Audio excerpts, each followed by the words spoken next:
Hello, Boston!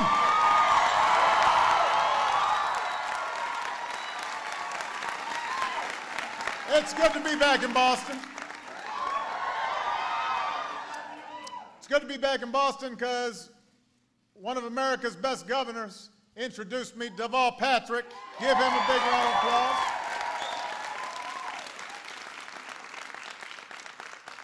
It's good to see Congressman Bill Keating here. Give Bill a big round of applause.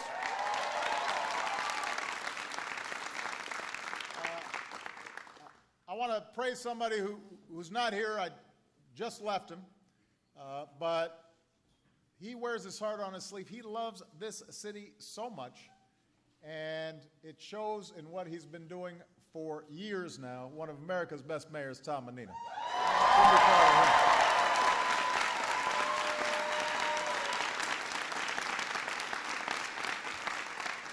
And it's good to see all of you. You know, I was just at the airport.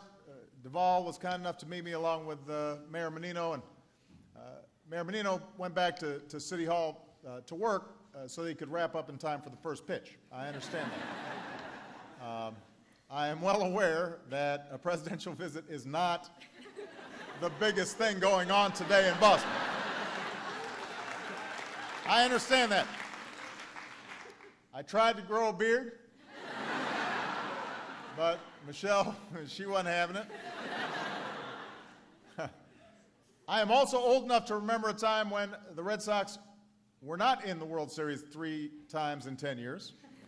But I know the chance to win one at home for the first time since 1918 is a pretty special thing.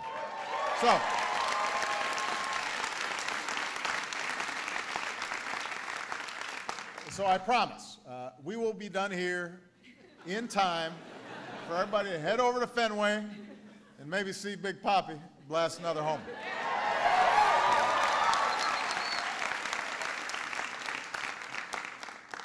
And maybe the other Sox will do better next year. You know, you can hope, you can dream. The reason I'm here, though, is because this is the hall where, 7 years ago, Democrats and Republicans came together to make health reform a reality for the people of Massachusetts. It's where then-Governor Mitt Romney, Democratic legislators, Senator Ted Kennedy, many of the folks who are here today joined forces to connect the progressive vision of health care for all with some ideas about markets and competition that had long been championed by conservatives. And as Deval just said, it worked. It worked.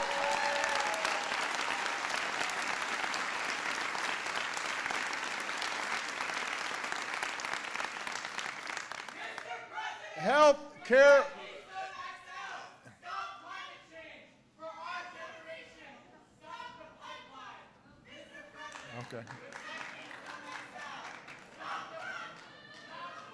Okay.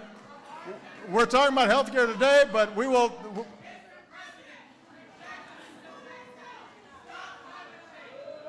No. That's okay.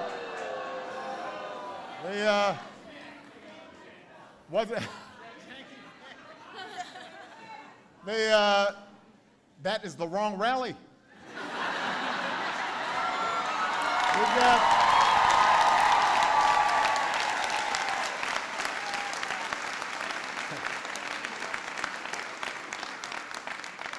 We had the climate change rally back in the summer. This is the healthcare rally. Now,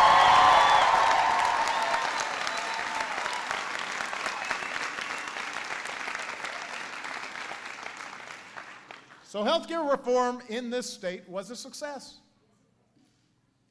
That doesn't mean it was perfect right away. There were early problems to solve. There were changes that had to be made. Anybody here who was involved in it can tell you that. As Deval just said, enrollment was extremely slow. Within a month, only about 100 people had signed up. 100. But then 2,000 had signed up. And then a few more thousand after that, and by the end of the year, 36,000 people had signed up. And the community all came together. You even had the Red Sox help enlist people to get them covered. And pretty soon, the number of young uninsured people had plummeted. When recession struck, the financial security of health care sheltered families from deeper hardship. And today, there is nearly universal coverage in Massachusetts, and the vast majority of its citizens are happy with their coverage.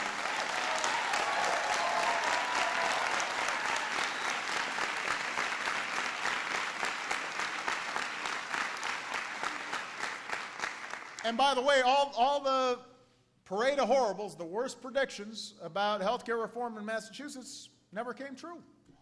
They're the same arguments that you're hearing now. Businesses didn't stop covering workers. The share of employers who offered insurance increased. People didn't get left behind. Racial disparities decreased. Care didn't become unaffordable. Costs tracked what was happening in other places that wasn't covering everybody. Now, Mitt Romney and I ran a long and spirited campaign against one another.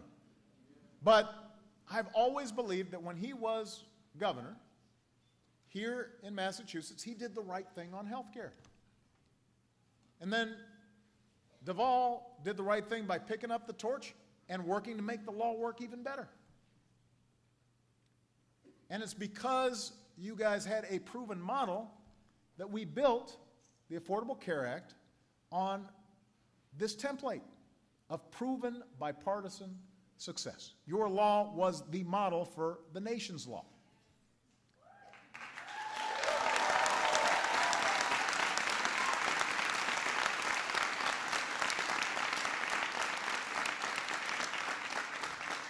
So let's look what's happened. Today, the Affordable Care Act requires insurance companies to abide by some of the strongest consumer protections this country has ever known, a true patient's Bill of Rights.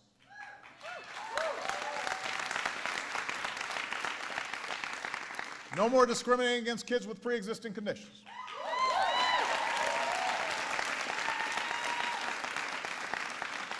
No more dropping your policy when you get sick and need it most.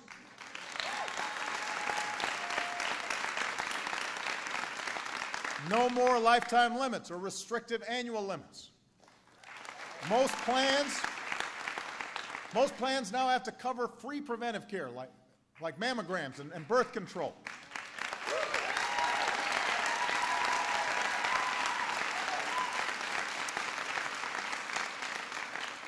Young people can stay on their parents' plans until they turn 26. All of this is in place right now. It is working right now.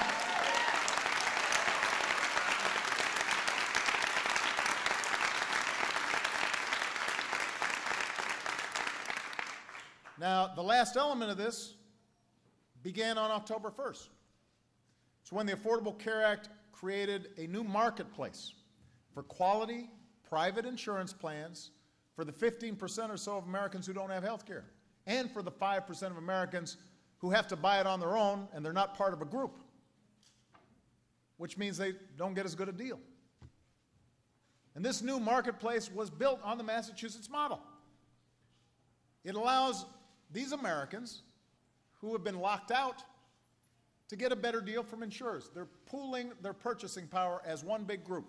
And insurers want their business, which means they give them a better deal. And they compete for that business. And as a result, insurers in the marketplace, they can't use your medical history to charge you more. If you've been sick, you finally have the same chance to buy quality, affordable health care as everybody else. A lot of people will qualify for new tax credits under this law that will bring down costs even further. So that if you lose your job, or you start a new business, or you're self-employed, or you're a young person trying several jobs until you find that one that sticks, you're going to be able to be insured. Insurance that goes with you and gives you freedom to pursue whatever you want without fear that accident or illness will derail your dreams. Now, this marketplace is open now. Insurance companies are competing for that business. The deal is good, the prices are low. But, let's face it, we've had a problem. The website hasn't worked the way it's supposed to over these last couple of weeks. And as a consequence, a lot of people haven't had a chance to see just how good the prices for quality health insurance through these marketplaces really are.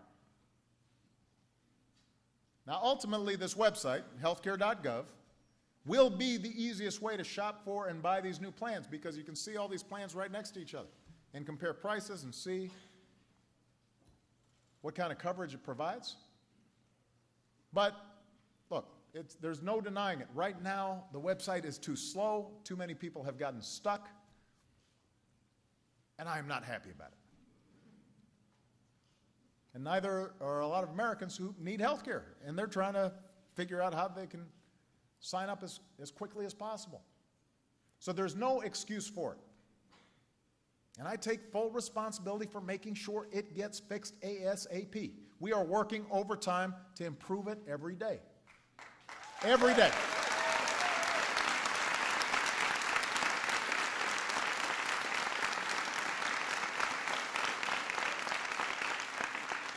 And more people are successfully buying these new plans online than they were a couple of weeks ago. And I expect more people will be able to buy conveniently online every single day as we move forward. We're going to get these problems resolved. Now, in the meantime, you can still apply for coverage over the phone or by mail or in person because those plans are waiting. And you're still able to get the kind of affordable, reliable health insurance that's been out of reach for too many people for too long. So I am old enough to remember when there was not such a thing as a website. I know that's shocking to people.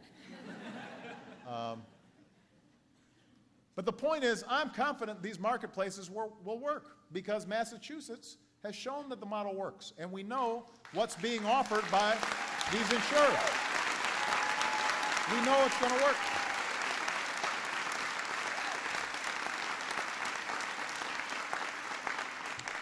And so far, choice and competition in the new national marketplaces have helped keep costs lower than even we projected.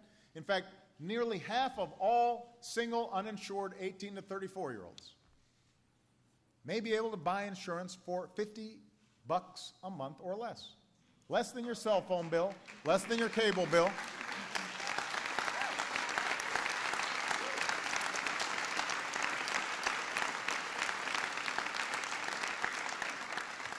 And one study shows that nearly 6 in 10 uninsured Americans may find coverage for $100 a month or less, even if they're older than 34. And frankly, if every governor was working as hard as Duvall or Governor O'Malley in Maryland or Governor Cuomo in New York to make this law work for their citizens, as opposed to thinking politically, about 8 in 10 Americans would be getting health insurance for less than $100 a month.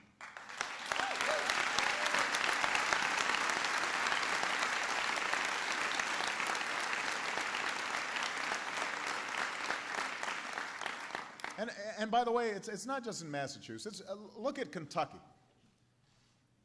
Governor Steve Beshear, who's a Democrat, is like a man possessed with helping more people get covered. He thinks it's the right thing to do.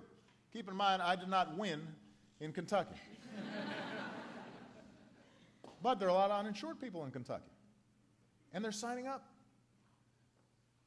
Oregon has covered 10% of its uninsured citizens already because of the Affordable Care Act. 10% of the uninsured have already gotten covered.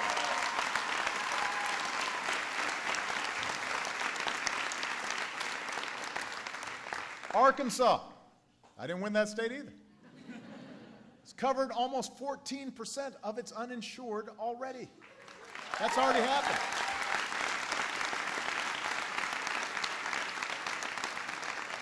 And that, you've got some Republican governors like Governor Kasich of Ohio who've put politics aside. And they're expanding Medicaid through this law to cover millions of people. Now, unfortunately, there are others that are so locked into the politics of this thing that they won't lift a finger to help their own people. And that's leaving millions of Americans uninsured unnecessarily. That's a shame. Because if they put as much energy into making this law work as they do in attacking the law, Americans would be better off. Americans would be better off.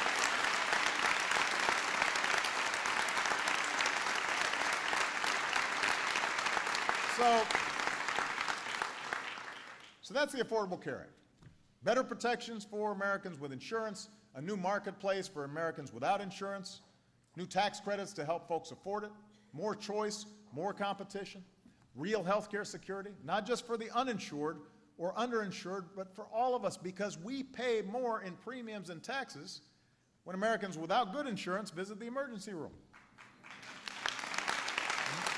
We get taxed.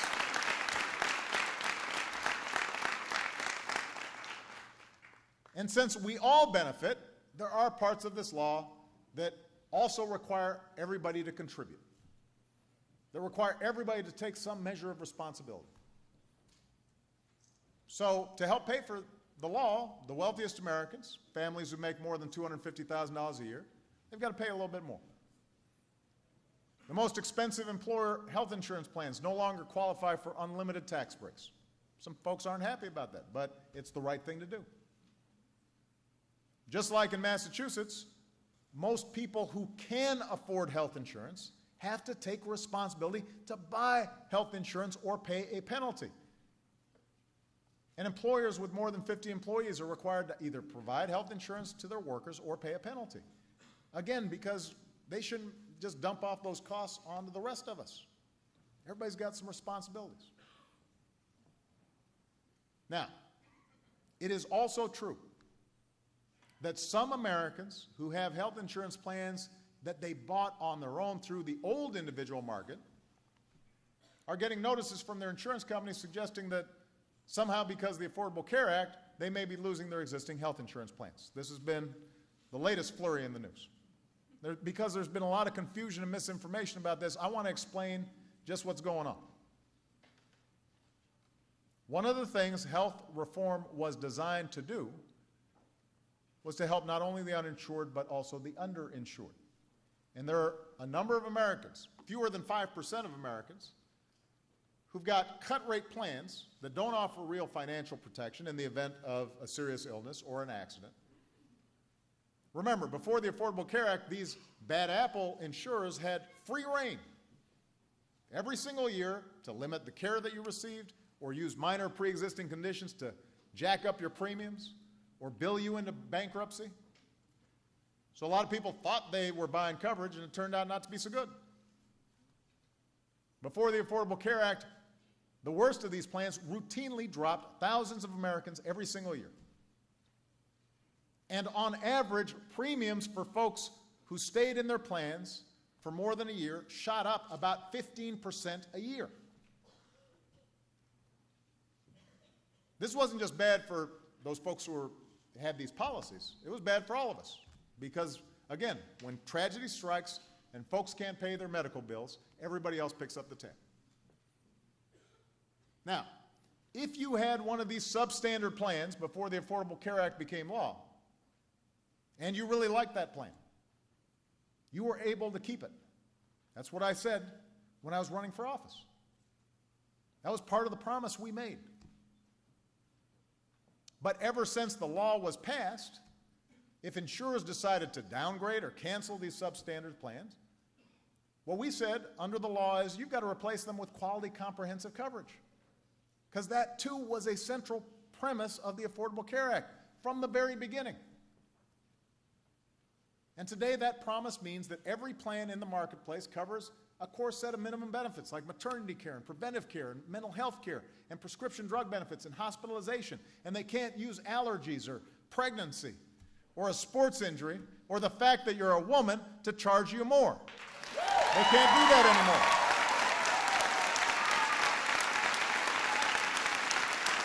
They can't do that anymore.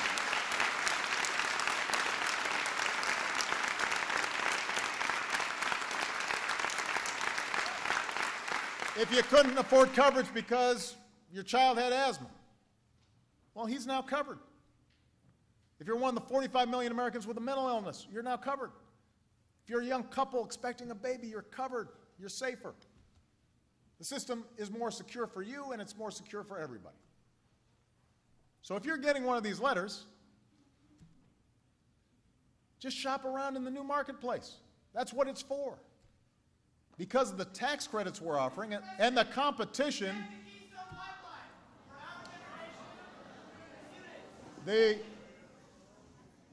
because of the tax credits that we're offering and the competition between insurers, most people are going to be able to get better comprehensive health care plans for the same price or even cheaper than projected. You're going to get a better deal. Now, there's a fraction of Americans with higher incomes who will pay more on the front end for better insurance with better benefits and protections like the Patient's Bill of Rights. And that'll actually save them from financial ruin if they get sick. But nobody's losing their right to health care coverage. And no insurance company will ever be able to deny you coverage or drop you as a customer altogether. Those days are over. And that's the truth. That is the truth.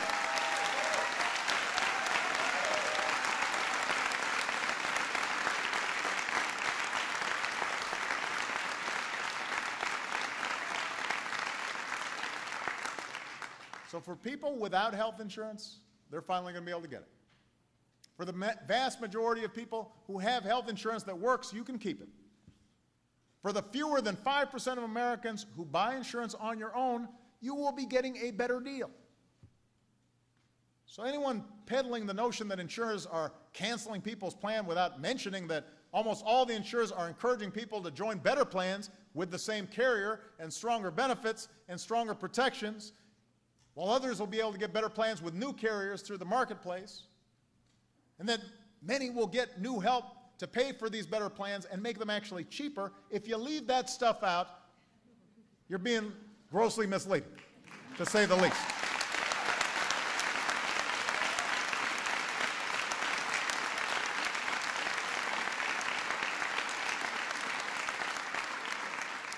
But frankly, look, you saw this in Massachusetts. This is one of the challenges of health care reform.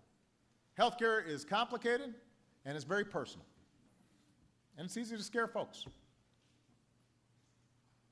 And it's no surprise that some of the same folks trying to scare people now are the same folks who've been trying to sink the Affordable Care Act from the beginning.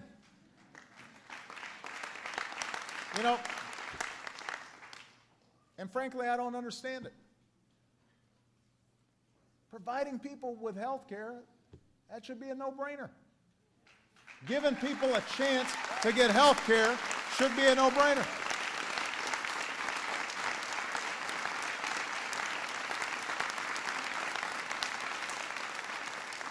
And I've said before, folks had actually good ideas, better ideas than what's happening in Massachusetts or what we've proposed for providing people with health insurance, I'd be happy to listen. But that's not what's happening. And anyone defending the remnants of the old broken system as if it was working for people, anybody who thinks we shouldn't finish the job of making the healthcare system work for everybody, especially when these folks offer no plan for the uninsured or the underinsured, or folks who lose their insurance each year, those folks should have to explain themselves.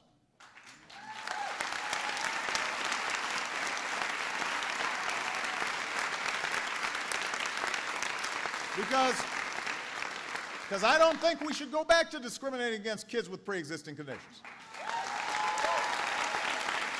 I don't think we should go back.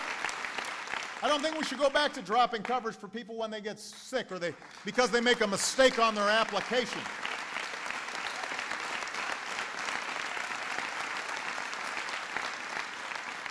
I don't think we should go back to the daily cruelties and indignities and constant insecurity of a broken healthcare system. And I'm confident most Americans agree with me.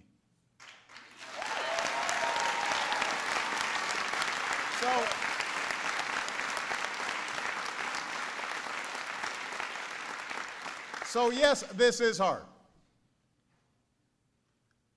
Because the healthcare system is a big system, and it's complicated. And if it was hard doing it just in one state, it's harder to do it in all 50 states, especially when the governors of a bunch of states and half of the Congress aren't trying to help. Yeah, it's hard, but it's worth it. It is the right thing to do, and we're going to keep moving forward. We are going to keep working to improve the law just like you did here in Massachusetts.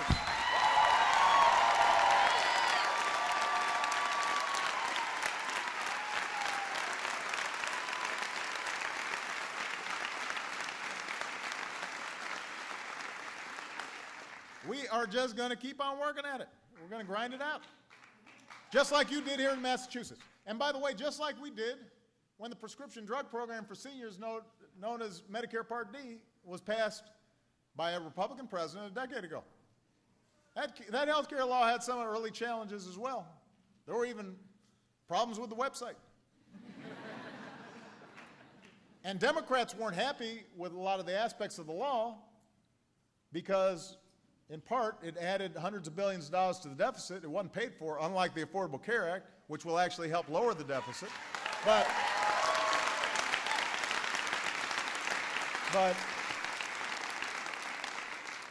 you know what? Once it was the law, everybody pitched in to try to make it work. Democrats weren't about to punish millions of seniors just to try to make a point or settle a score. So Democrats worked with Republicans to make it work. And I'm proud of Democrats for having done that. It was the right thing to do, because now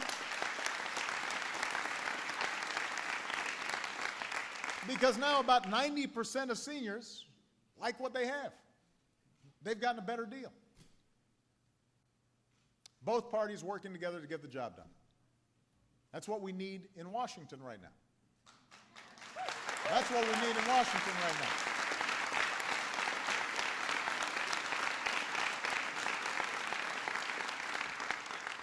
You know, if Republicans in Congress were as eager to help Americans get covered as some Republican governors have shown themselves to be, we'd make a lot of progress. I'm not asking them to agree with me on everything. But if they'd work with us like Mitt Romney did, working with Democrats in Massachusetts, or like Ted Kennedy often did with Republicans in Congress, including on the prescription drug bill, we'd be a lot further along. So the point is, we may have political disagreements. We do, deep ones. I mean, in some cases, we've got fundamentally different visions about where we should take the country. But the people who elect us to serve, they shouldn't pay the price for those disagreements. Most Americans don't see things through a political lens or an ideological lens.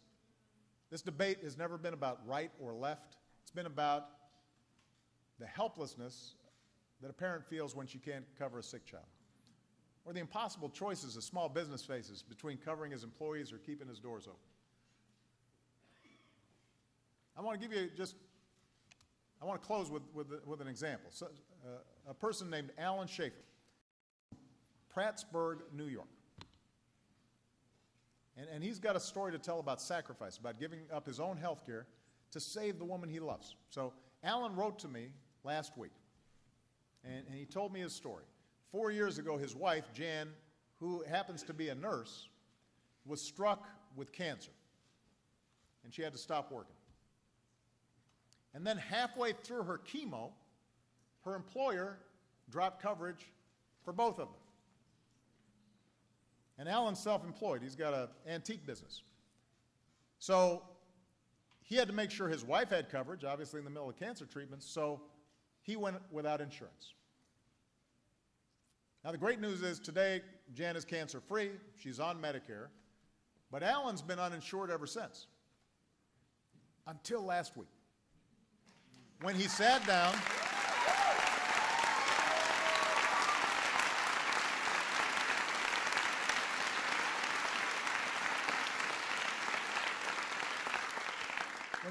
at a computer, and I'm sure after multiple tries, signed up for a new plan under the Affordable Care Act. Coverage that can never be taken away if he gets sick.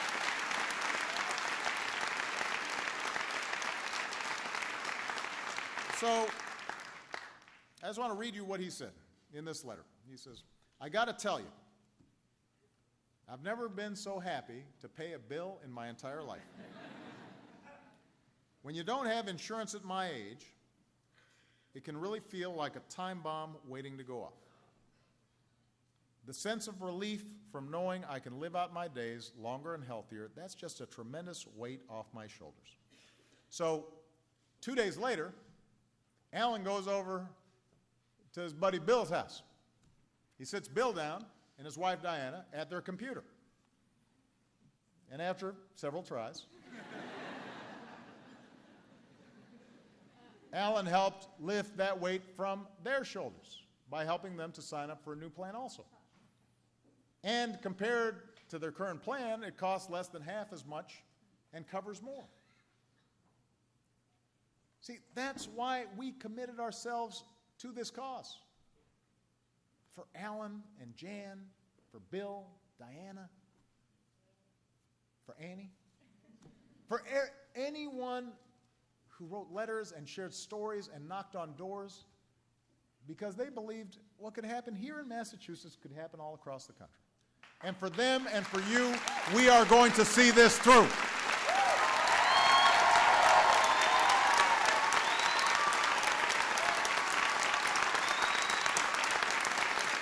We're going to see this through.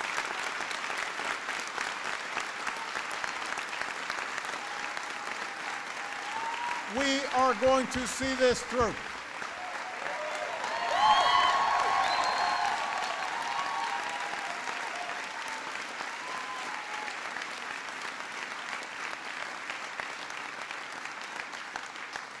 This hall is home to some of the earliest debates over the nature of our government, the appropriate size, the appropriate role of our government, and those debates continue today, and that's healthy. There are debates about the role of the individual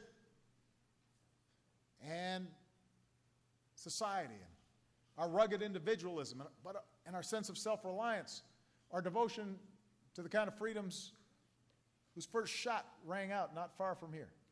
But they are also debates tempered by a recognition that we're all in this together, and that when hardship strikes, and it could strike any of us at any moment, we're there for one another. And that as a country, we can accomplish great things that we can't accomplish alone.